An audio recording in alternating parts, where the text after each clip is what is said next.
সুপ্রিয় দর্শক, স্বাগত জানাচ্ছি আজকের সম্পাদকীয়তে। আমি জাফর সাদিক। জাতীয় সংসদ নির্বাচন ছাড়া অন্য কোনো পথ খুঁজতে গেলে জনমনে সন্দেহ তৈরি হবে, এমন মন্তব্য বিএনপির স্থায়ী কমিটির সদস্য আমির খসরু মাহমুদ চৌধুরীর।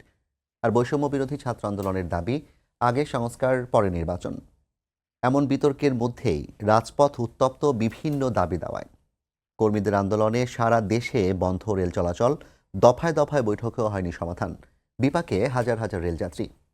খানিক আগে ইবতেদায়ী শিক্ষকরা 5 মাসের আলটিমেটামে আন্দোলন স্থগিত করলেও 5 দফা দাবিতে আবারও আলটিমেটাম দিয়েছে 7 কলেজের শিক্ষার্থীরা।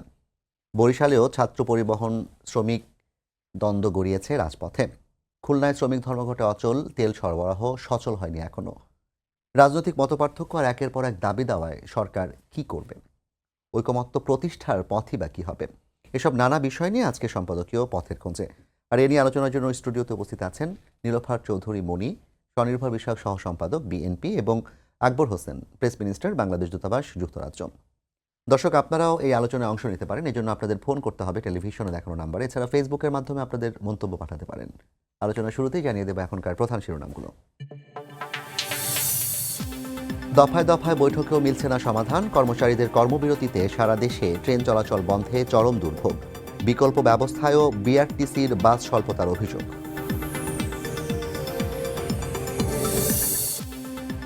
দলের কেউ আস্থা নষ্ট করলে বিএনপি থেকে বের করে দেওয়ার হুঁশিয়ারি তারেক রহমানের। ক্ষমতায় গেলে হাসিনা বিরোধী সব দলকে নিয়ে ঐক্যের সরকার গঠনের ঘোষণা। হামলাকারীদের আটকে ফের আলটিমেটাম 7 কলেজ শিক্ষার্থীদের। 15 দিনে বিশ্ববিদ্যালয়ের রূপরেখা সহ 5 দাবি। জাতীয়করণের আশ্বাসে রাস্তা ছাড়লেন ইবতেদায়ী শিক্ষকরা।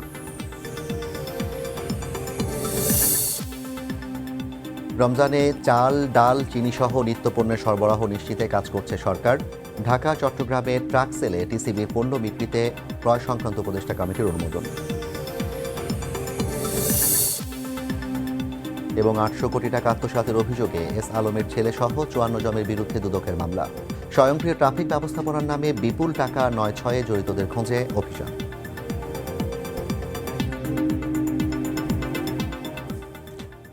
শুরুতেই আমি একটু মনিয়াপার কাছে আসতে চাই। আজকে আপনাদের নেতা তারেক রহমান যে কথাটি বলেছেন যে যারা আস্থা নষ্ট করবে তাদেরকে বিএনপি থেকে সরিয়ে দেওয়া হবে, একটু খেয়াল করলে আমরা দেখতে পাই যে বিএনপি সহ বেশ কিছু রাজনৈতিক দল একদিকে সরকারকে নির্বাচনের জন্য বেশ চাপে রেখেছে, অন্যদিকে সরকার নাজেহাল রাস্তার দাবি দেওয়ায় 8ই আগস্টের পর থেকে শতাধিক রাজপথের আন্দোলন আমরা দেখেছি এবং অনেকগুলো বেশ উত্তপ্তও ছিল, সংঘাত হয়েছে। তো সব মিলিয়ে বিএনপি আসলে এখন কি ভাবছে? আপনাকে ধন্যবাদ। যারা শুনছেন আমার শুভেচ্ছা অভিনন্দন, আমার সহ আলোচককে শুভেচ্ছা। দেখেন, বিএনপি কি ভাবছে। বিএনপি একটা রাজনৈতিক দল, অনেক দিনের পুরখাওয়া একটা রাজনৈতিক দল, বহুদিন সরকার পরিচালনার সাথে অভিজ্ঞতা সম্পন্ন। বিএনপি চাচ্ছে এই মুহূর্তে দেশের যে অবস্থা, সত্যিই তো দেশের অবস্থা কিন্তু চরমভাবে নাজেহাল অবস্থার মধ্যে দেশ চলছে। দ্রব্যমূল্য চরম ঊর্ধ্বগতি, আইন শৃঙ্খলার চরম অবনতি, আপনার মানুষ মব জাস্টিস হাতে নিয়ে চলছে, সব জায়গায় মারামারি, আন্দোলনে সয়লাব সারা দেশ। সেইখানে বিএনপি যেটা চিন্তা করছে, নট অনলি বিএনপি, বা বাংলাদেশের বুদ্ধিজীবী মানুষরা, অন্যান্য দলরা সবাই চিন্তা করছে যে এই সরকার যেহেতু আপনার রাষ্ট্রটা চালাতে পারছে না যেভাবে চালানো দরকার, আর তাছাড়া অন্তর্বর্তীকালীন সরকার খুব বেশি দিনের জন্য থাকারও তো কথা না, তো জনগণকে, রাজনীতিবিদদের কাছে রাষ্ট্রটা ছেড়ে দিয়ে একটা নির্বাচন দিয়ে, একটা ইঞ্জিনিয়ারিং ছাড়া, ইলেকশন ইঞ্জিনিয়ারিং ছাড়া একটা নির্বাচন যদি জনগণের সামনে, যেটা জনগণের বহু বহু বছরের প্রত্যাশা, এদেশের মানুষ ভীষণভাবে পছন্দ করে ভোট দিতে, অথচ ভাগ্য তাদের এত বেশি খারাপ যে তারা ভোট দিতে পারে না। যে মানুষটার বয়স 40, সে এখন পর্যন্ত কোনো ভোট দিতে পারে নাই। এটা কত বড় দুঃখজনক। একটা মানুষ বাঁচে কতদিন, তো কতদিন যাবৎ, কারণ এই 1-11 সময় যে ছেলেটার বয়স আপনার 20 বছর 18 বছর ছিল, সে সেই দিনও ভোট দিতে পারে না, 17-18 বছর। তারপরে ধরেন আরও কত বছর চলে গেল, 20 বছর, তো 38-40 হয়ে গেছে, সে কিন্তু ভোট দিতে পারে নাই। তো সেই জায়গা থেকে বলছি যে একটা ইলেকশনের ভীষণ প্রয়োজন, খুব তাড়াতাড়ি। রাষ্ট্রটা আপনার রাজনীতিবিদদের হাতেই মানায়। আপনি তাদের ভালো বলেন, মন্দ বলেন, যা খুশি তাই বলেন, রাষ্ট্র চলবে রাজনীতির কিন্তু ওই যে 5ই আগস্টের আন্দোলনে যারা নাকি একটা মূল শক্তি ছিল ছাত্র, তাদের যে প্ল্যাটফর্মগুলো, তারা তো আসলে নির্বাচনের ব্যাপারে এখনো অতটা প্রস্তুত না, কিংবা তারা নির্বাচনটা চায়ও না। তাদের দাবি সব সংস্কার করে নির্বাচন দিতে হবে। অনেকবার আলাপ হয়েছে এটা নিয়ে, এবং একই সাথে আপনি আরেকটা কথা বলেছেন যে ইঞ্জিনিয়ারিং ছাড়া নির্বাচন, এবং এই কথাটা মির্জা ফখরুল ইসলাম আলমগীরও কয়েকদিন আগে বলেছেন যে নিরপেক্ষ সরকার প্রয়োজন হবে যদি সরকার নিরপেক্ষ থাকতে না পারে। তো সেই ক্ষেত্রে আপনারা কি ধরনের ইঞ্জিনিয়ারিং এর দেখেন, মানে আমরা আশঙ্কা আমরা করছেন? তো একটা জিনিস আমরা এইটুকু বুঝি, সরকারে থেকে নির্বাচন দিলে, যে কারণের তত্ত্বাবধায়ক সরকার, আবারও যে বিলটায় আমরা রায় পেলাম, বাংলাদেশের মানুষ রায় পেল, আমরা মানে বাংলাদেশের মানুষ, সেটা কেন? যাতে সরকারে থেকে আপনি পরিচালনা করলে সরকারের যে হ্যান্ডসগুলো আপনার কথা শুনতে বাধ্য। আপনি বলেন বা না বলেন, আপনি না চাইলেও আপনার অতি কথা শুনে, বাংলাদেশের মানুষের ধরনটা এমন। তাতে কি হয়, নিরপেক্ষতা হারায়, এবং সরকারে যে থাকে সেও খুব চেষ্টা করে আবারও ক্ষমতায় থাকার জন্য, পরিচালনায় থাকার জন্য। সেই জায়গা থেকে বিএনপি বলেছে যে সরকারে থেকে যদি নির্বাচন করেন তাহলে সেই নির্বাচনটা ওইভাবে গ্রহণযোগ্য হয় না, ওইভাবে নিরপেক্ষ নির্বাচন হয় না। সেই জন্য যদি সরকারে থেকে এইভাবে দল গঠন করা, এই যে ছাত্রদের কথা বললেন, তাদের নির্বাচনের বিভিন্ন আলোচনা করা, তাদের যেভাবে আগে সংস্কার পরে নির্বাচন, মানে আগে আমি নিজে আগে শিখে নিতে যতদিন লাগে ততদিন সংস্কার, কারণ সংস্কারটা তো আবহমান কাল চলে, এটা তো ধারাবাহিকভাবে, এটা এমন না যে 7 দিনে 10 দিনে আপনি সংস্কার শেষ করে দিলেন। তো তাদের বলার অর্থ হচ্ছে আমরা আগে মোটা তাজা হই, একটু বড় হই, তারপরে নির্বাচন দেন, এটা তো বলতে পারেন না, তখন এই সংস্কার দিয়ে চলে যায়। তো সেই জায়গায় যদি সরকার তাদের মতো করে এই কথা বলে বা শুনে, তখন তো আপনার এটা বলতেই হয় যে নিরপেক্ষতার অভাব যদি থাকে তাহলে এই সরকার দিয়ে নির্বাচন তার মানে হবে কি না, আমরা আপনার চাই কিংবা না। বিএনপির দলীয় ভাবনাটা এরকমই যে আমরা যে পথের খোঁজের কথা বলছি, যে সংঘাত, যে সমস্যাগুলোর কথা আপনি নিজেও বললেন, নির্বাচন হয়ে গেলে এই সমস্যাগুলো উতরে যাবে? না, নির্বাচন হয়ে গেলে সমস্যা তো, সমস্যা একটা দেশ থাকলে, মানুষ থাকলে, মানুষের জীবনটা একটা সংগ্রাম, সমস্যা থাকবেই, কিন্তু সমস্যার রকম ফের আছে, কম সমস্যা না বেশি সমস্যা।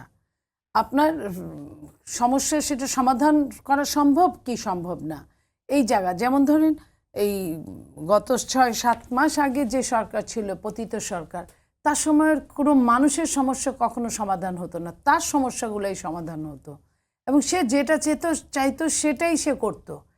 এটার নাম ছিল একটা ফ্যাসিস্ট বা স্বৈরাচার বা যে নামে আমরা ডাকি না কেন, ওই সরকার এমন ছিল। বাট এই সরকারগুলো তো আমরা, আর এমন সরকার হোক এটা আমরা চাই না। আমরা চাই না বলেই কিন্তু আমাদের দল আপনার 31 দফা, কিন্তু এটা কিন্তু এই সরকার পতন হওয়ারও অনেক আগে ঘোষণা দেওয়া, এই 31 দফা, তার মধ্যেই কিন্তু আছে কিভাবে একটা রাষ্ট্র পরিচালনা করলে সমস্যাগুলো কম সমস্যা আকারে দেখা দিবে। আমরা বিএনপির এই বিষয়গুলো নিয়ে আলাপ করবো 31 দফা নিয়ে। তবে তার আগে একটু আকবর ভাই আপনার কাছে আমি আসতে চাই। আপনি দীর্ঘদিন সাংবাদিকতা করেছেন, এখন প্রেস মিনিস্টার হিসেবে যুক্তরাজ্যে আপনি যুক্ত হবেন কিছুদিনের মধ্যেই। আপনার যে দেখার থার্ড আই লেন্স যেটাকে বলে, তৃতীয় চক্ষুতে আপনি, কিংবা তৃতীয় পক্ষ হিসেবে আপনি যেভাবে করে রাজনৈতিক দলগুলোকে দেখেছেন, একটু আপনার কাছে জানতে চাই যে 5ই আগস্টের পর যে সরকারটি গঠিত হয়েছে, একটা ভঙ্গুর অর্থনৈতিক ব্যবস্থা, ভঙ্গুর আইনশৃঙ্খলা ব্যবস্থা, সেই সরকারকে নির্বাচনের চাপে রেখে যদি কাজ করানো হয়, তাহলে সরকার কি আসলে সঠিকভাবে ফাংশন করতে পারবে কিনা, কিংবা সরকার এখন যে ঘটনাগুলো ঘটছে এটাকে সঠিকভাবে ফাংশন করতে পারছে কিনা? দেখুন, প্রথম কথা হচ্ছে যে সরকারের উপর চাপ তৈরি করা সেটা তো একটা জিনিস, আর যদি রাজনৈতিক দল এবং এই ইন্টারিম গভর্নমেন্টের মধ্যে একটা কনসেনসাস থাকে বা একটা বোঝাপড়া থাকে, আমি যদি কনসেনসাস না হলে বোঝাপড়া যদি থাকে, আমরা যেটা দেখেছি যে এই ইন্টারিম গভর্নমেন্টের সঙ্গে রাজনৈতিক দলগুলোর একটা ভালো বোঝাপড়া আছে, এখনো পর্যন্ত আছে, যদিও বাইরে কিছু কথা চালাচালি হচ্ছে, কিন্তু সেই কথাগুলোকে খুব বেশি আমি গুরুত্ব দিতে চাই না।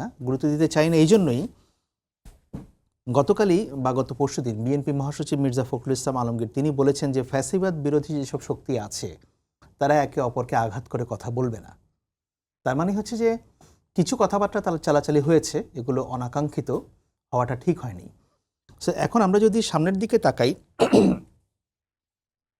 এক্সকিউজ মি, নির্বাচন নিয়ে আমার ধারণা যে কারো মধ্যে কোনো দ্বিমত থাকার কথা না, এবং নির্বাচন হবে না এরকম কথাও কেউ বলছে না। হয়তো নির্বাচনটা কখন হবে যে এই সময়টা কি 3 মাস আগে হবে না 3 মাস পরে হবে, ব্যাপারটা ওইটার মধ্যে এসে এখন দাঁড়িয়েছে। সুতরাং আমার কাছে মনে হয় যে এটা যত বেশি আরও আলোচনা হবে, এটার একটা উপায় খুঁজে বের করা যাবে। আর এই সরকার গত 6 মাস হয়েছে বা 6 মাসেরও কম সময় তারা এখানে এসছে। আপনি দেখেন যে অনেক দাবি দাওয়া। সেদিন আমার এক সহকর্মী বলছিলেন যে এটা হচ্ছে এই সরকারের উপরে সবচেয়ে বড় চাপটা হচ্ছে কি প্রত্যাশার চাপ। অনেকটা আপনার যে কোকের বোতল বা সোডার বোতল আপনি খোলার পরে যেরকম একদম বুদবুদ করে ফোঁস করে একবারে উঠে যায় সব, ব্যাপারটা ওই রকম হয়েছে আর কি। কারণ নীলিফর চৌধুরী মনি তিনিও বলছিলেন উনি খুবই এক্সপিরিয়েন্সড পলিটিশিয়ান। আমি গত 15 বছর ধরে ওনাকে মাঠে দেখেছি বিভিন্ন জায়গায়। হ্যাঁ, উনি সাহস করে অনেক কথা বলেছেন বিগত সরকারের বিরুদ্ধে। এটা ঠিক যে সরকার অনেক কিছুতে তারা হিমশিম খাচ্ছে, কিন্তু মনে রাখতে হবে যে এই সরকারটা কিন্তু আমাদের সবারই সরকার। কারণ একটা গণ অভ্যুত্থানের প্রেক্ষাপটে এই সরকারটা তৈরি হয়েছে, এবং এই সরকারটা যখন গঠিত হয়েছে বিএনপির তরফ থেকেও কিন্তু আনকন্ডিশনাল সাপোর্ট দেওয়া হয়েছে, বা অন্য রাজনৈতিক দলগুলো দিচ্ছে। এখন কথা চালাচালি যেগুলো হচ্ছে সেগুলো নিয়ে একটা হয়তো আমি মনে করি যে মতবিরোধ না হলেও একটা মত পার্থক্য থাকতে পারে। এটা গণতান্ত্রিক সমাজে আমি একভাবে বলবো, আপনি আরেকভাবে বলবেন, অন্যজন আরেকভাবে বলবে, but end of the day আমরা সব জায়গায় একটা জায়গায় এসে স্থির হব। তবে আমি তো মনে করি যে বাংলাদেশে এখন একটা বিষয়ে একটা ঐক্যমত্য হয়ে গেছে, সেটা হচ্ছে যে বাংলাদেশে আর কখনো ফ্যাসিবাদ টাইপ বা ফ্যাসিবাদের মতো যারা ফ্যাসিবাদের আদর্শে বিশ্বাস করে তাদের মতো আর সরকার বাংলাদেশে আসবে না। এই ব্যাপারে এখন সব রাজনৈতিক দল বা অন্তর্বর্তী সরকার, ছাত্র জনতা সবাই একমত। হয়তো আমরা যে বিষয়গুলো নিয়ে কথা বলছি এগুলো হচ্ছে প্রক্রিয়াগত ব্যাপার। আর প্রত্যাশার চাপটার কথা আপনি যেটা তুললাম, যে আপনি বলছিলেন যে 100-র বেশি রাস্তায় আন্দোলন হয়ে গেছে, তাহলে এই যে আন্দোলনগুলো হলো, আওয়ামী লীগ তো এমন না যে 5 বছর ক্ষমতায় ছিল আবার 5 বছর ছিল না আবার এসছে, একটানা 15 বছর ক্ষমতায় ছিল তারা। বাংলাদেশের ইতিহাসে কোনো রাজনৈতিক দল তো একটানা 15 বছর তারা ক্ষমতায় চালায়নি জোর জবরদস্তি করে। তাহলে এখন 5 মাসের মাথায় যে আন্দোলনগুলো আসছে এগুলোকে আওয়ামী লীগ তারা 15 বছর থাকতে অ্যাড্রেস করলো না কেন? কিংবা এই আন্দোলনকারীরাই সেই সময় এরকম জোর দাবি তুললো না কেন? তারা তুললো না কেন? আমরা তো তখন রাস্তায় এত আন্দোলন দেখিনি। তাহলে এইসব আন্দোলনের ইন্টেনশনটা কি, উদ্দেশ্যটা কি? থাকতে পারে মানুষের মধ্যে ক্ষোভ, বিক্ষোভ, রেলের কর্মচারী, শ্রমিক, হয়তো তারা অতীতে বলতে পারে নাই ভয়ে, ক্রস ফায়ারের ভয়ে তারা বলতে পারে নাই, গুম হয়ে যাওয়ার ভয়ে তারা বলতে পারে না। এখন হয়তো তারা ভাবছে যে এখন একটা পরিবেশ তৈরি হয়েছে, আমরা কথাগুলো বলি। সুতরাং সেই প্রেক্ষাপটে জিনিসটা এসছে, এবং আমার ধারণা যে সরকারও সহনশীলতার সঙ্গে, ধৈর্যের সঙ্গে কথাগুলো শুনছে। আপনি যেহেতু রেলের প্রসঙ্গ টানলেন, আজ কিন্তু হাজার হাজার রেল যাত্রী তারা ভোগান্তিতে আছে, এবং রেলের সাথে কর্মীদের সাথে বৈঠক করে কিন্তু আমাদের অর্থ উপদেষ্টা এবং একই সাথে রেলপথ মন্ত্রণালয়ের উপদেষ্টা, বিশেষ করে অর্থ উপদেষ্টা বলেছেন তাদের যা দেওয়ার দরকার ছিল দিয়েছি, আমার অর্থনৈতিক বাস্তবতাও বুঝতে হবে। রেলপথ মন্ত্রণালয় প্রতি বছর মানে এই বছরও যে লসটি করেছে সেটির সংখ্যাটা যদি আমি আপনাকে বলি, যে রেলে আয়ের চেয়ে 1524 কোটি টাকা বেশি ব্যয় হয়েছে, এবং বাংলাদেশের অর্থ যে ভাণ্ডার তহবিলও কিন্তু আসলে কমে আসছে ধীরে ধীরে, এবং সংকটে আছে সরকার। সেই জায়গা থেকে এই রেলের কর্মীদের আন্দোলনটাকে আপনি কতটা যৌক্তিক মনে করছেন, কিংবা তারা এই যে এখনও স্ট্রিক্ট আন্দোলনটা করেই যাচ্ছে, এতে সরকার কি করতে পারে আসলে? দেখুন, যে কোনো ব্যক্তি তার আন্দোলন, সে যদি মনে করে যে সে আর্থিকভাবে লাভবান হচ্ছে না বা সে আর্থিকভাবে সে ভিকটিম হচ্ছে, সে তার দাবিটা তুলতেই পারে, কোনো অসুবিধা নেই। আমরা যারা সাংবাদিকতা করতাম বা এখনও করি, আমাদেরও যদি কোনো একটা ক্ষোভ থাকে, বিক্ষোভ থাকে, আমরা তো সেগুলো বলেছি না, বলতে পারি, সেটা কোনো সমস্যা নেই। কিন্তু বলার ধরনটা কি? যদি আমি মনে করি যে না, আমার এখনই দাবি নিয়ে ঘরে ফিরতে হবে, সেটা একটা বিষয়। আর দ্বিতীয় বিষয় হচ্ছে যে বাংলাদেশের শাসন ব্যবস্থা বা এই যে রেল বলেন, তিতাস, বিদ্যুৎ, যত ধরনের সেবা সংস্থাগুলো আছে, এগুলো এত কমপ্লেক্স ওয়েতে পরিচালিত হয়। এগুলো রিফর্মের ব্যাপারে কেউ কখনো হাত দেওয়া হয়নি।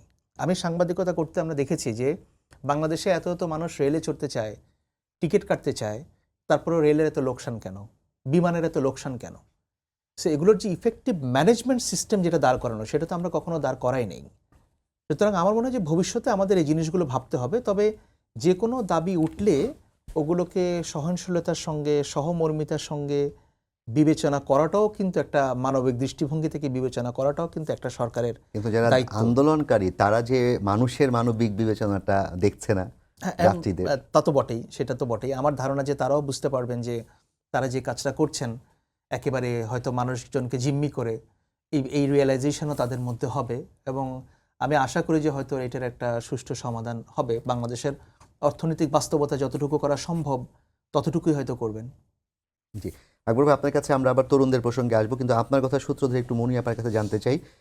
আকবর ভাই যেটা বললেন যে মির্জা ফখরুল ইসলাম আলমগীর বলেছেন যে ফ্যাসিবাদ বিরোধী দলগুলো একে অপরকে আঘাত করে কথা বলবে না, কিন্তু আমরা বাংলাদেশে এই মুহূর্তে বিদ্যমান যে রাজনৈতিক দলগুলো তাদের মধ্যে অন্যতম বৃহত্তম দল হচ্ছে জামায়াত ইসলামী। আমরা দেখছি যে বিএনপির বিভিন্ন নেতা, বিশেষ করে যদি আমি রুহুল কবির রিজভী আহমেদের কথা বলি, তিনি আজও বলেছেন যে সরকার সমস্ত শিক্ষা প্রতিষ্ঠানকে জামায়াতিকরণ করে ফেলছে এবং জামায়াতের যে কার্যক্রম সেটি নিয়ে প্রশ্ন উঠছে। আমরা আজকেই দেখলাম সোশ্যাল মিডিয়াতে ছাত্র শিবিরের যে ছাত্র সংবাদ মুখপাত্র, সেখানে মুক্তিযুদ্ধ নিয়ে বলা হয়েছে সে সময় অনেক মুসলিম না বুঝে মুক্তিযুদ্ধে জড়িয়ে পড়েছিল, আল্লাহ যেন তাদেরকে ক্ষমা করে দেন। বিএনপি জামায়াতের এই সম্পর্কে রসায়নটা এখন কি অবস্থায় আছে, এবং জামায়াতকে যে কাজগুলো জামায়াত করছে, যেই বিষয়গুলো জামায়াত বলছে কিংবা করছে, সেগুলোর ব্যাপারে বিএনপির আসলে অবস্থানটা কি? দেখেন, বিএনপি জামাতের সাথে দেখেন একবারও আপনি এই 6 মাসে বলতে পারবেন না যে বিএনপি গায়ে পড়ে জামাতকে নিয়ে কিছু বলেছে। বরং জামাত আসার প্রথম দিন থেকেই বিএনপি নিয়ে যে কথাটা প্রথম দিয়ে শুরু করলেন, যে বিভিন্ন জায়গায় বিএনপির যে সমস্যাগুলো অনেকে বহিষ্কার করেছে বা কিছু, বিএনপি কিন্তু অ্যাকশনে যাচ্ছে। বাট জামাত যেটা করেছে, জামাত দখলবাজি কিন্তু জামাত সবচেয়ে বেশি করেছে বড় বড় জায়গাগুলোতে, সব বড় বড় জায়গাগুলো, ছোট ছোট জায়গা না। অথচ সেই জামাত যদি বলে বিএনপিকে যে এক স্বৈরাচার গিয়ে আরেক স্বৈরাচারকে আমরা সাপোর্ট দিব বা এই ধরনের এই কথাটা বললে কিন্তু আর কোনো পথ থাকে না খোলা আপনার সাথে আলোচনা করার।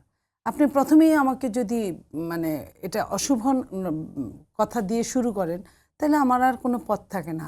তারপরেও বিএনপি অনেক দিন সহ্য করেছে, কিছু বলে না। আপনি দেখেন যত ভালো জায়গাগুলোয় বিএনপি অনেক দিন এই দেশ পরিচালনা করেছে। বিএনপির ছাত্র সংগঠন অনেক শক্তিশালী প্রথম থেকেই। সেই ছাত্র সংগঠনের ছাত্ররাই তো পরবর্তীতে বিভিন্ন চাকরি টাকরি করে।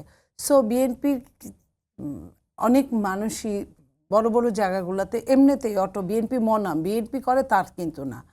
তো তারপরেও যখন আমরা দেখি যে বিভিন্ন জায়গায় একজনের মানে ওই জায়গায় বসার মতো সমস্ত যোগ্যতা থাকার পরও যখন দেখি যে অন্য মনার লোকজনদেরকে বিভিন্ন জায়গায় বসানো হয়, বিভিন্ন বিশ্ববিদ্যালয় থেকে শুরু করে বিভিন্ন মানে প্রশাসনের সর্বোচ্চ জায়গাগুলোতে, তাদের কিন্তু লোকজন কম, বিএনপির চেয়ে বেশি না।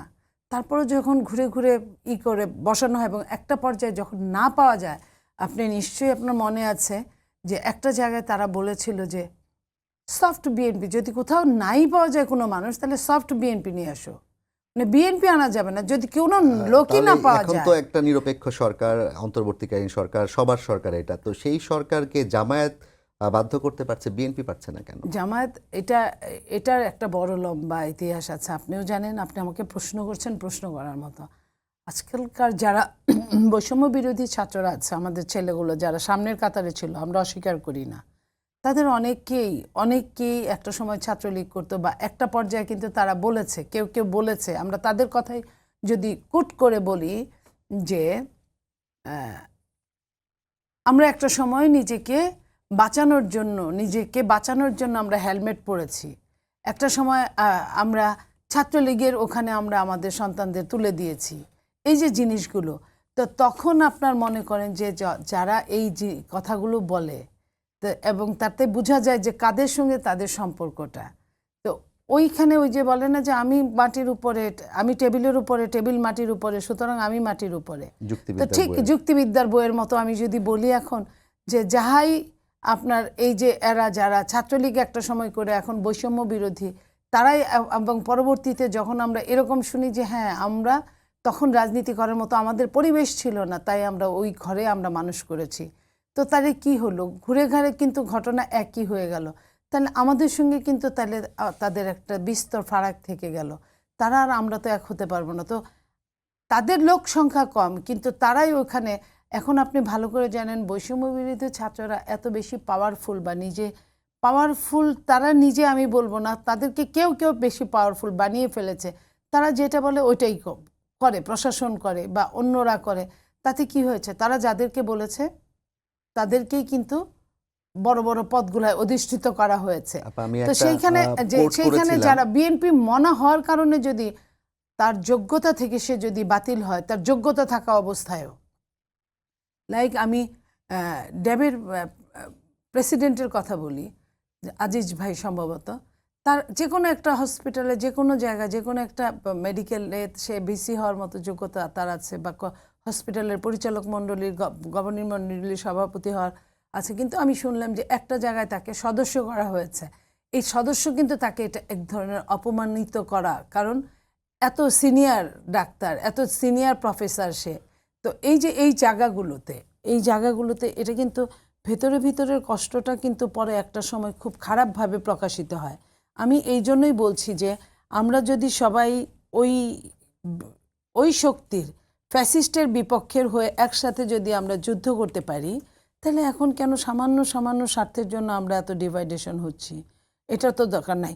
আরেকটা জিনিস যে কথাটা এই যে বললেন, আমি যদি স্বাধীনতার কথাই ধরি, আমার মনে হয় আমার সহ আলোচক এই কথাটার জায়গায় দ্বিমত করবেন না। তাহলে আমার প্রথম স্বাধীনতা কিন্তু আমি ৭১কে আমি বাদ দিয়ে কোনো স্বাধীনতার কথা আমি বলতে পারি না। তো সেইখানে আপনি যে কথাটা বললেন যে যেসব মুসলমানরা ভুল করে সেইখানে গিয়েছিল, এই কথাগুলো কিন্তু মানুষকে মানে চরমভাবে কষ্ট দেওয়া, এই কথাগুলো বলা।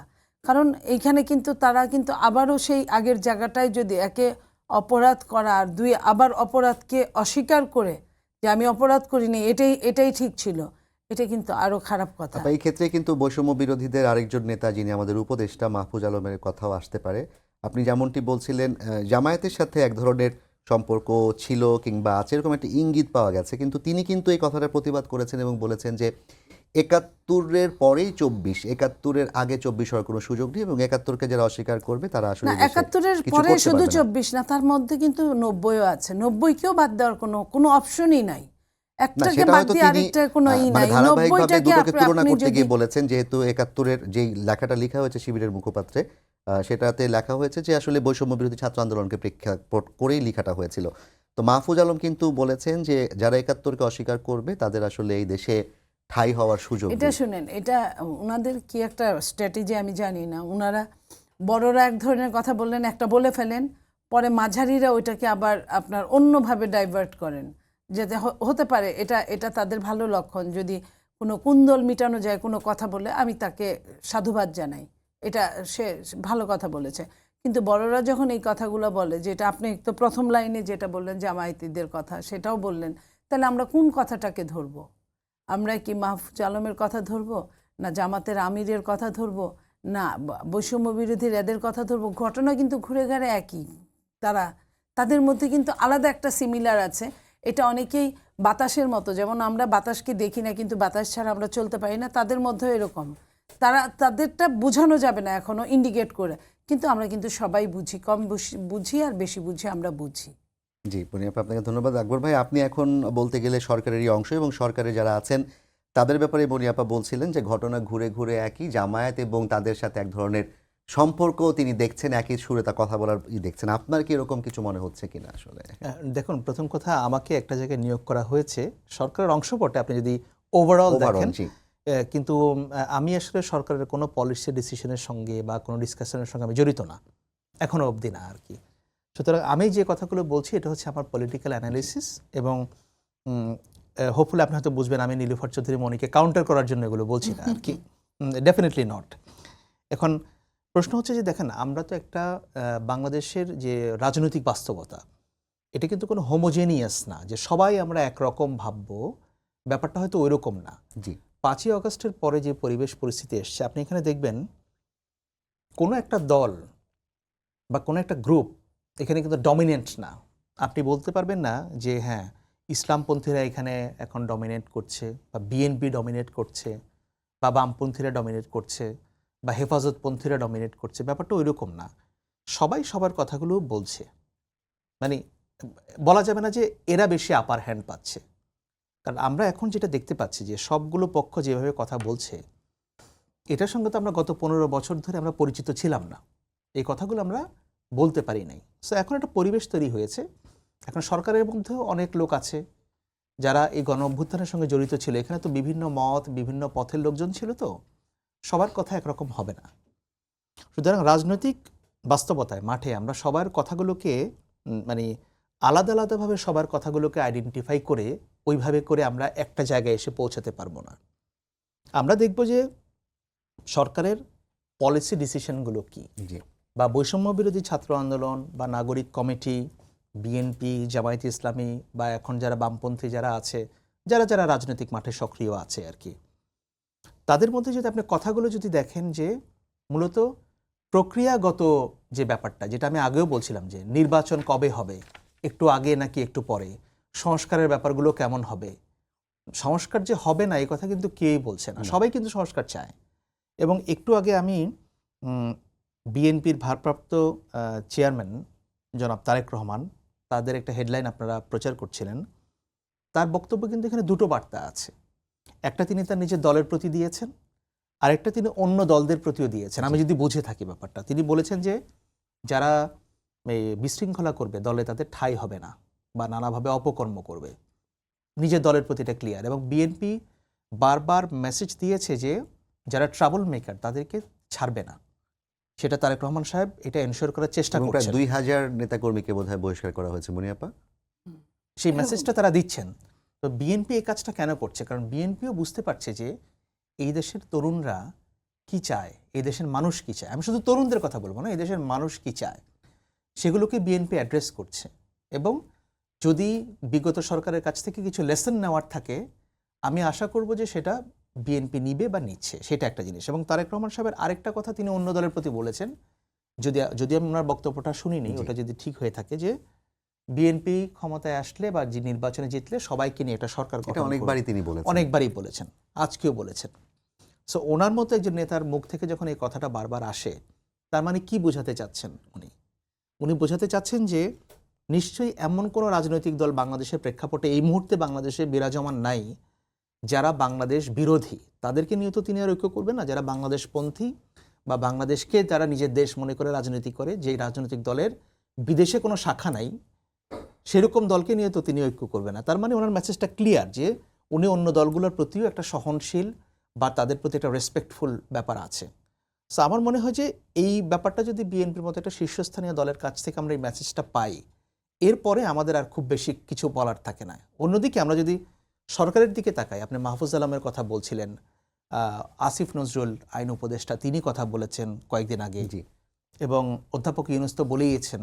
আপনি দেখবেন যে ওনাদের কথা যদি দেখেন, ওনারাও কিন্তু একটা এই রাজনৈতিক দলগুলোর সঙ্গে কাজ করার এবং একটা সমন্বয়ের ভিত্তিতে কাজ করার, সেটা তাদের সেই ব্যাপারটা আছে। এবং প্রধান উপদেষ্টা অধ্যাপক মোহাম্মদ ইউনূস বিভিন্ন সময় তিনি জাতীয় ঐক্যের ডাক দিয়েছেন, এবং সেই অনুযায়ী বিভিন্ন রাজনৈতিক দলগুলো তার সঙ্গে বৈঠকে গিয়েছে ঐক্য কমিশনও করেছেন।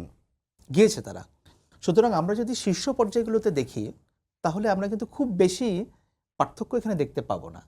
নিচের দিকে কথা ভাই থাকবে, অনেক রকমের কথা এটা হবে। কিন্তু ইউনূস সাহেবও বলেছেন যে আমি তো এখানে দেখি এক কথা বলে বাইরে গিয়ে দেখি আরেক কথা বলে, আমার ভেতরে তো কোনো সমস্যা আমি দেখি নাই। না, হতে পারে, কারণ যখন রাজনীতির মাঠে সবাই ইন্ডিপেন্ডেন্ট, এই যে নীলুফার চৌধুরী মনিয়াপা এখানে আসছেন, উনিও ওনার দলের বক্তব্য যেমন বলছেন, উনি কিছু স্বতন্ত্র বিশ্লেষণ পরিচয় থেকে। দিচ্ছেন যেটা ওনার দেখা থেকে, ওনার আন্ডারস্ট্যান্ডিং থেকে। কোনোটাই ভুল না। হ্যাঁ, আবার সবগুলো যে আমাদের আন্ডারস্ট্যান্ডিং সঠিক হবে ব্যাপারটা এরকম না। এই যে আমি অনেক কথা বললাম, হয়তো আমার আন্ডারস্ট্যান্ডিংয়ে ভুল থাকতে পারে, হয়তো এর মধ্যে কোনো একটার সঙ্গে বা অনেক কিছুর সঙ্গে অনেকে এগ্রি নাও করতে পারেন, কিন্তু একটা ডেমোক্রেটিক সোসাইটিতে এটা থাকবে। এবং যদি আমরা হোমোজিনিয়াস হতাম, তাহলে তো একটা রাজনৈতিক দল হলেই হতো। আপনার আন্ডারস্ট্যান্ডিং নিয়ে যেহেতু কথা বলছিলাম, একটু প্রথমেই আবার ফিরে যেতে চাই। যেহেতু আমরা বলছিলাম পথের খোঁজে, মনিয়াপার কাছে পথের খোঁজটা হচ্ছে যে নির্বাচন জনগণ চায় এবং এদেশের জনগণ ভোট দিতে চায় এবং ভোট দিতে পারাটা একটা সফলতা। এই বিপ্লবের পর জনগণের জন্য কি ভোট দিতে পারা আপনার আন্ডারস্ট্যান্ডিংয়ে সফলতা কিনা, না জনগণ আরও বেশি কিছু চায়? না, ডেফিনেটলি, মানে একটা তো হচ্ছে আমাদের গণতান্ত্রিক সমাজ লাগবে, এতে কোনো সন্দেহ নাই। মানে এটা নিয়ে সন্দেহের কোনো অবকাশই নেই।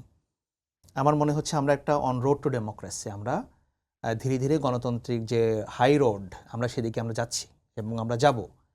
এবং গণতন্ত্রের প্রধান শর্ত হচ্ছে একটা সুষ্ঠু অবাধ নির্বাচন। এটা কিন্তু 1 নাম্বার শর্ত। আপনি আর বাকি যে শর্তগুলোর কথা বলবেন সেগুলো কিন্তু 2, 3, 4 নাম্বার, 5 নাম্বার সেগুলোতে হবে। যেহেতু মানুষের মনে একটা আকাঙ্ক্ষা তৈরি হয়েছে যে এই শেখ হাসিনা সরকার গত 15 বছরে যেভাবে দেশ চালিয়েছে, এত মানুষ খুন করেছে, হত্যা করেছে, ক্ষমতাচ্যুত হয়েছে, ক্ষমতাচ্যুত হওয়ার পরেও তাদের মনের মধ্যে কিন্তু কোনো অনুশোচনা নেই। এখনও তারা ভারতে বসে ভারতের মুখাপেক্ষী হয়ে আছে কিভাবে বাংলাদেশে ফেরা যায়। তার মানে একটা রাজনৈতিক দল কতটা দেউলিয়া হলে পরে তারা বাইরের শক্তি নিয়ে দেশে ফিরতে চায়। তাদের একজন মন্ত্রী ইন্টারভিউ দিয়েছেন না টাইমস অফ ইন্ডিয়াকে কয়েকদিন আগে, যে আমরা ভারতের দিকে চেয়ে আছি। ওকে, ভারত কি করবে সেটা ভারত বলতে পারবে। তা আমি যেটা বলতে চাচ্ছি যে রাজনৈতিক দল তাদের নিজস্ব আন্ডারস্ট্যান্ডিং নাই, তারা এই দেশের মানুষকে বুঝতে পারে না। সুতরাং এখন আমরা যদি নির্বাচনের যে প্রসঙ্গটা সেটা আসছি, যে ভবিষ্যতে নির্বাচন হবে এবং নির্বাচনের মধ্য দিয়েই আমাদের একটা গণতান্ত্রিক যাত্রা আমাদের হতে হবে। এবং আমি মনে করি যে বাংলাদেশের সামনে আমাদের একটাই পথ খোলা আছে, সেটা হচ্ছে যে আমরা একটা গণতান্ত্রিক, আমি বলবো ডেমোক্রেটিক এবং একটা লিবারেল সোসাইটি, যেটা দিয়ে আমরা ওয়ার্ল্ড ওয়াইড বাংলাদেশের মানুষকে চিনবে যে এটা একটা গণতান্ত্রিক দেশ এবং এই দেশের মানুষ লিবারেল, এবং এই দেশের মানুষ তার স্বকীয়তা বজায় রেখে, জাতীয়তাবোধ বজায় রেখে রেসপেক্টফুলি তারা বসবাস করতে পারে। এই দেশের মানুষ হিউম্যান রাইটসকে তারা মূল্য দেয়। এদেশের তরুণ সমাজ দুর্নীতিকে প্রশ্রয় দেয় না। তরুণ সমাজ বলতে বোঝাচ্ছি তারাই তো সামনের বাংলাদেশ।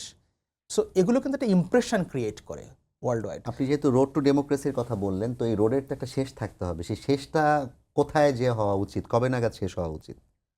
আমার মনে হয় এটা অন্তর্বর্তী সরকার এবং রাজনৈতিক দলগুলোর মধ্যে একটা সমঝোতার মাধ্যমে এটার একটা পরিসমাপ্তি হবে। মানে আপনি যেখানে বলছেন অলরেডি প্রধান উপদেষ্টা তো একটা সময় বলেছেন যে 2026-এর জুনের মধ্যে, জি। মানে নির্বাচন এর পরে যাবে না, তার জি, আগেই ডিসেম্বরে শেষও হতে পারে এবং জুনের মধ্যে হতে পারে। সুতরাং আমার তো এখন যদি আমরা এই তো জানুয়ারি মাস শেষ হয়ে গেল, সুতরাং আমাদের হাতে কিন্তু আর সময়, যে একটা জাতির জীবনে কিন্তু 1 বছর 12-14 মাস খুব বেশি সময় নয় আর কি। সুতরাং আমি তো বলবো যে নির্বাচন নিয়ে যদি কোনো ধরনের সংশয় থাকে কারো মনে, সেটা অবশ্য থাকা আমি কোনো যৌক্তিক কারণ দেখছি না, কারণ যেখানে প্রধান উপদেষ্টার মুখ থেকে বেরিয়ে গেছে। সুতরাং এবং বিএনপির মতো বড় রাজনৈতিক দলও কিন্তু সরকারকে যথেষ্ট রকম সহায়তা করছে বলে আমি ধারণা করছি বা বুঝতে পারছি। কারণ এই বড় রাজনৈতিক দল যদি সরকারের সঙ্গে একটা তাদের সমন্বয় না থাকতো, তাহলে কিন্তু এতটুকু রাস্তায় 6 মাস আসাটাও হয়তো সম্ভব হতো না। এবং সামনের দিনগুলোতে আমি মনে করব যা কিছু হবে একটা কনসেনসাসের মাধ্যমেই সেটা তৈরি হবে। জি, ধন্যবাদ আকবর ভাই। মনিয়াপা, যেটা তিনি বললেন যে আপনারাও জানেন যে প্রধান উপদেষ্টা টাইম ফ্রেম দিয়েছেন ডিসেম্বর টু জানুয়ারি আর জুন পর্যন্ত 26-এর। তো সেই জায়গা থেকে আপনাদের দিক থেকে কিন্তু মির্জা ফখরুল ইসলাম আলমগীর বলেছেন এবছর জুনের মধ্যে নির্বাচন হওয়া সম্ভব, এবং তিনি পরবর্তীতে বলেছেন যেটা একটা পলিটিক্যাল আলাপ ছিল তার, এবং আপনারা এখনও নির্বাচনের কথা বলছেন। আপনারা কি সেই টাইমলাইনটা মাথায় রেখে নির্বাচন দাবি করছেন, না এর আগে আসলে নির্বাচনটা হওয়া প্রয়োজন? আমাদের আগে আপনি তো এত কথা বললেন, এটাও বলেন যে মির্জা ফখরুল ইসলাম আলমগীর সাহেব কিন্তু এই সময়টাও বেঁধে দিয়েছেন যে চাইলে জুলাই আগস্টের মধ্যে জি, সম্ভব। আমি সেটাই তো বললাম। জুলাই আগস্টে যদি নাই দেয়, জুলাই আগস্টের বাইরে তো উনি এখনো যান নাই। জুলাই আগস্ট না দিলে সেপ্টেম্বরে দিবেন, কিন্তু এই বছরের মধ্যেই তো সম্ভব। তো আমরা এখনো ওই জায়গাটাতেই আছি। ওখান থেকে আসলে আমাদের নির্বাচনের চাপ না দিলে আমরা বুঝতে পেরেছি এই সরকার দিবে না। কারণ কখন বিএনপির মহাসচিব বলেছে, আপনি দেখেন যে আপনার ছাত্রদের মধ্যে যারা উপদেষ্টা হলেন তাদের একজন কিন্তু এলজিআরডিতে ঢুকে গেলেন। এলজিআরডি মন্ত্রণালয়ে ঢুকে উনি বললেন যে নির্বাচনের আগে স্থানীয় সরকার নির্বাচন হবে। স্থানীয় সরকার নির্বাচন যদি আগে হয়, আপনি জানেন বাংলাদেশের স্থানীয় সরকারের সংস্কার যদি করতে হয় প্রথমেই তো স্থানীয় সরকারের হাত দেওয়া দরকার। কারণ বাংলাদেশের স্থানীয় সরকারে উনি সারা বাংলাদেশ কাভার করেছেন, জানেন যে পরিমাণ সহিংসতা হয়, যে পরিমাণ এবং যে পরিমাণ ওখানে সংস্কারের দরকার। আমি নারী হিসেবে একটা সংস্কারের কথা বলি, যে ওখানে মহিলারা সংরক্ষিত হয় কিন্তু 3টা আসনে নির্বাচন করে, তাদের কোনো আর কিছু পাওয়ার নাই। 3টা আসনে নির্বাচন করেন কিন্তু নামের সঙ্গে সংরক্ষিত লেখা। পুরুষরা জেনারেল সিটে ইলেকশন করেন, একটা আসনে ইলেকশন করেন কিন্তু সেই সব কাজ করেন। তো এখানে কি সংস্কার করা উচিত না? অবশ্যই উচিত। একজন নারী কিন্তু দ্বিতীয়বার আর ইলেকশন করতে পারে না, বিকজ সে তো কিছুই দিতে পারে না, গরিবের কোনো উপকারে আসতে পারে না, কোনো কেউ বিপদগামীদের কোনো উপকারে আসতে পারে না। পরে বলে তোমাকে তো দেখি না, তুমি আসোই না, কিছু করোই না, তুমি আর কি ভোট চাবা। এখানে প্রসঙ্গক্রমে সংস্কারের কথা যেহেতু আসলো, সংবিধান সংস্কার কমিশনও কিন্তু যে প্রস্তাবটি দিয়েছে সংসদের ক্ষেত্রে, সংবিধান না নির্বাচন সংস্কার কমিশন, নির্বাচন সংস্কার কমিশন, যে নির্বাচনের ক্ষেত্রেও জাতীয় নির্বাচনের ক্ষেত্রে ওই যে 400 আসন সংবিধান যে 100 আসন নারী, যে 100 আসনে সংরক্ষিত থাকবে, তাহলে আসলে এটা কি আপনার এটাও তো একটা প্রশ্নবোধক। 100 আসনে সে 3টা জেলা নিয়ে করবে, 2টা জেলা নিয়ে করবে, 2টা আসন নিয়ে, 3টা আসন নিয়ে করবে। 3টা আসন নিয়ে নির্বাচন করতে কি পরিমাণ তার কষ্ট, অর্থ ব্যয় সব কিছু মিলে নারীদের একটা আসনই আপনি দিতে পারেন না, 3টা মিলে দিবেন, তার মধ্যে আবার নামের সঙ্গে লিখা তখনও থাকবে সংরক্ষিত। তাহলে এই 3 আসনের এই এমপিরা কি কাজ করবে সেটাও তো আপনার একটা বলার একটা ব্যাপার থাকে। সেটা কিভাবে নিবে, কোনখানে এটা কিভাবে এটার ফ্রেমওয়ার্ক হবে, তো এগুলো একটা বিশাল ব্যাপার। এই জিনিসগুলো আমার মনে হয় না যে এই নির্বাচনের আগে এটা মানে পূর্ণতা পাবে। একটা সরকার আসবে, সেই সরকারের মাধ্যমে আমার মনে হয় যে 5 বছরে বিল আকারে কোনোটা আসবে। এটার জন্য অনেকভাবে জাস্টিফাই করতে হবে, অনেকবার বসতে হবে, এই এক সিটিংয়ে এটা এইভাবে নারীদের নিয়ে কথা বলা।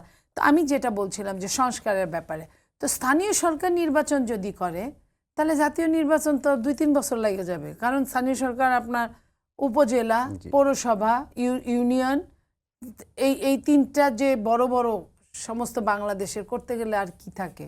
তো এখন এটাকে কে বলবে? এখনো তো এই ধরনের প্রশ্নই আসে নাই যে আগে জাতীয় নির্বাচন তারপর স্থানীয় সরকার নির্বাচন। অলরেডি তারা স্থানীয় সরকার নির্বাচনে মাঠে নেমে গেছে। আপনি দেখেন একদিনই 80 বার হেলিকপ্টারে উঠে 100 টাকার কম্বল বিলানোর জন্য 80 বার হেলিকপ্টারে ওঠার প্রোগ্রাম তারা দিয়ে দিতে পারে। তো এই যে সরকারের টাকা নাই, এটা ঠিক আছে, জিনিসপত্রের দাম হু হু করে বাড়ছে, সরকার মানুষকে এক্সট্রা ভ্যাট বসিয়ে দিচ্ছে, কিন্তু সরকারে কিন্তু খরচ কমাচ্ছে না কোথাও। সরকার কিন্তু এই জায়গায় নির্লিপ্ত। তো এই জায়গাগুলো, যে জায়গাগুলো সংস্কার দরকার সেই জায়গাগুলো নিয়ে কিন্তু তারা কথা বলেন না। তো সেই জায়গায় নির্বাচনে যত তাড়াতাড়ি এই সরকার, এই আপনার ইন্টারিম গভর্নমেন্ট যত তাড়াতাড়ি একটা নির্বাচন করে গভর্নমেন্টটাকে আপনার হস্তান্তর করবে একটা পলিটিক্যাল সরকারের কাছে, ততই তাদের জন্য মঙ্গল, দেশের জন্য মঙ্গল। এবং এই যে আন্দোলনে শত শত লোক যে আন্দোলন করছে, কেন আন্দোলন করছে, কিসের জন্য এত বছর তারা ওইভাবে আন্দোলন করতে পারে না, তারা আন্দোলন করছে, সরকার কিন্তু এগুলা সামলাতে পারছে না, হিমশিম খেয়ে যাচ্ছে। তো এই হিমশিমগুলো তো অন্তত আমি এটা নিয়ে বন্ধ প্রশ্নটা হবে। করতে চেয়েছিলাম, ধরেন আপনার যদি জুলাই আগস্টও নির্বাচন হয় তাও অন্তত আরো 6 থেকে 8 মাস আপনাদের দাবি অনুযায়ী সরকারকে থাকতে হবে। তো সরকার এই আন্দোলনগুলো সামলাতে কি করতে পারে, কিংবা আপনারা দল হিসেবে কিভাবে সহযোগিতা করতে পারেন? সরকারের ইমিডিয়েট এই আন্দোলন সামলানোর জন্য সব দল নিয়ে তাদের বসা দরকার, যে এই আন্দোলনগুলো, এবং একটা ঘোষণা দেওয়া দরকার যে আমরা এই টাইমটুকের মধ্যে থাকবো, এই টাইমটুকের মধ্যে তোমরা বাবারা এতদিন কিছু পাও নাই, এই টাইমটুকের মধ্যে আমরা কিছু দিব না, দিতে পারবো না। এটা নির্বাচিত সরকার এসে তোমাদের সঙ্গে কথা বলবে, এবং সঙ্গে যদি রাজনীতিবিদরাও থাকে, তাদের যদি সায় থাকে, তাহলে আমার মনে হয় না যে কোনো ষড়যন্ত্রকারীরাও যদি এদের উস্কে দেয় কোনো লাভ হবে না। আকবর ভাই, এই প্রসঙ্গে আপনার কাছে আমার একই প্রশ্ন, যেটা মনি আপা বললেন, সমাধানটা কি এই পথেই হতে পারে নাকি আরো কোনো বিকল্প কিছু আছে? না, এখানে তো একটা রাজনৈতিক সমাধানের তো প্রয়োজন আছে, এবং এটা তো ঠিক যে রাজনৈতিক দলগুলোই তো জনগণের প্রতিনিধিত্ব করে। সুতরাং যদি এখানে রাজনৈতিক দলগুলো এবং সরকার সবাই মিলে একসঙ্গে কাজগুলো করতে পারে, তা আমার ধারণা যে যারা এই আন্দোলনগুলোর ফাঁকে কোনো উদ্দেশ্য খোঁজার চেষ্টা করছে, যেমন আমি এখন দেখি যে ইভেন সোশ্যাল মিডিয়াতে যে কোনো কিছু নিয়ে একটা আন্দোলন হলে, যেমন 7 কলেজের শিক্ষার্থীরা যে আন্দোলন করলো, অত্যন্ত যৌক্তিক আন্দোলন, এবং এই অনেকে বলছে কোর্ট আনকোর্টে আকাজটা করে গিয়েছিল তাদেরকে ঢাকা বিশ্ববিদ্যালয়ে অন্তর্ভুক্ত করার জন্য আওয়ামী লীগের নিয়োগ করা ভিসি। তো এই যে পরিস্থিতিটা তৈরি হলো, তখন কি করে আওয়ামী লীগের লোকজন ফেসবুকে তারা একটু অট্টহাসি দেয়, তারা মনে করছে এই তো দেশের মধ্যে একটা গ্যাঞ্জাম লেগে গেল। ব্যাপারটা আসলে ওইরকম না, আন্দোলন তো হবেই, আন্দোলন হতে পারে, এবং আমার মনে হয় যে এই ব্যাপারগুলোকে গভর্নমেন্ট তার তরফ থেকে যতটুকু ডিল করা সেটা তো করছে, এবং এখানে যদি আরও পলিটিক্যাল কনসেনসাস তৈরি হয়, ওয়েল অ্যান্ড গুড। যেটা আপনারা বারবার বলছেন এবং আরো অনেকবারই অনেকেই বলেছেন, বিএনপি থেকে, জামায়াত থেকে এবং অন্যান্য দল থেকেও বলা হয়েছে যে সরকার তাদের সাথে বসা উচিত এগুলো নিয়ে। আপনার কি মনে হয়, সরকার আসলে এই বিষয়টাকে কি গুরুত্ব দিচ্ছে না, না নিজেরাই সামলাতে পারবে বলে মনে করছে, নাকি বসার সুযোগ করে উঠতে পারে নাই এখনো রাজনৈতিক দল? না, বসছে তো, যেখানে রাজনৈতিক বিষয়াদি যেখানে থাকে সেখানে তো পলিটিক্যাল আন্দোলনগুলো নিরসনের ব্যাপারে আন্দোলনগুলো তো দেখেন মানে আসছে, এখন ভবিষ্যতে আরো কতগুলো আন্দোলন আসবে এটা কিন্তু আপনি জানেন না।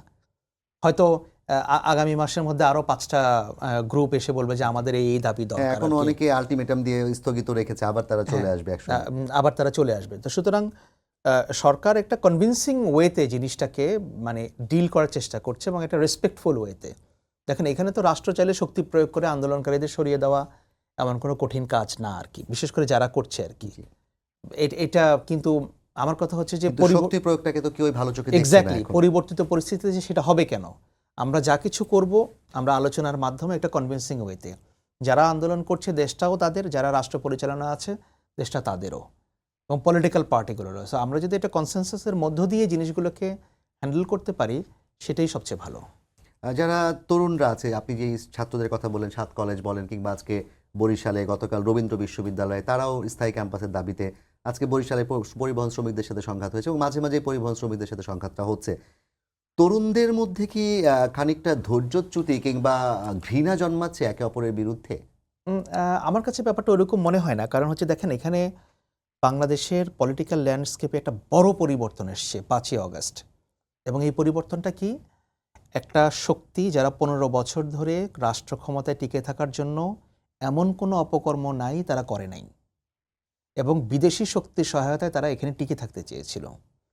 শেষ পর্যন্ত সেই শক্তিটাকে উৎখাত করার জন্য দেশে একটা গণ অভ্যুত্থান তৈরি হয়েছে, শত শত মানুষ প্রাণ দিয়েছে, এবং এন্টায়ার সিস্টেম এখানে ভেঙে পড়েছে। পুলিশ বলেন, প্রশাসন বলেন, আরও যা কিছু আছে সব ভেঙে পড়েছে। এই ধরনের একটা রাজনৈতিক পরিবর্তন যখন হয়, এটা তো কোনো স্বাভাবিক পরিবর্তন না, তখন সমাজে একটা অস্থিরতা থাকে। এটা আপনি পৃথিবীর সব সমাজে দেখবেন, যেসব দেশে আরব স্প্রিং হয়েছে ফরাসি বিপ্লবের পরেও এটা হয়েছে।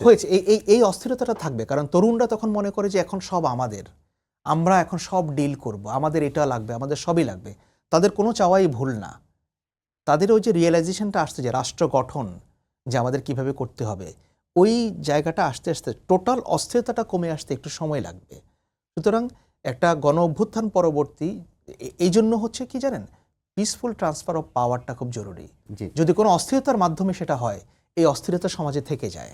আকবর ভাই, আপনাকে ধন্যবাদ। আমাদের সময় একদম শেষ হয়ে এসে মনিয়াপাকে দিয়ে শেষ করতে চাই।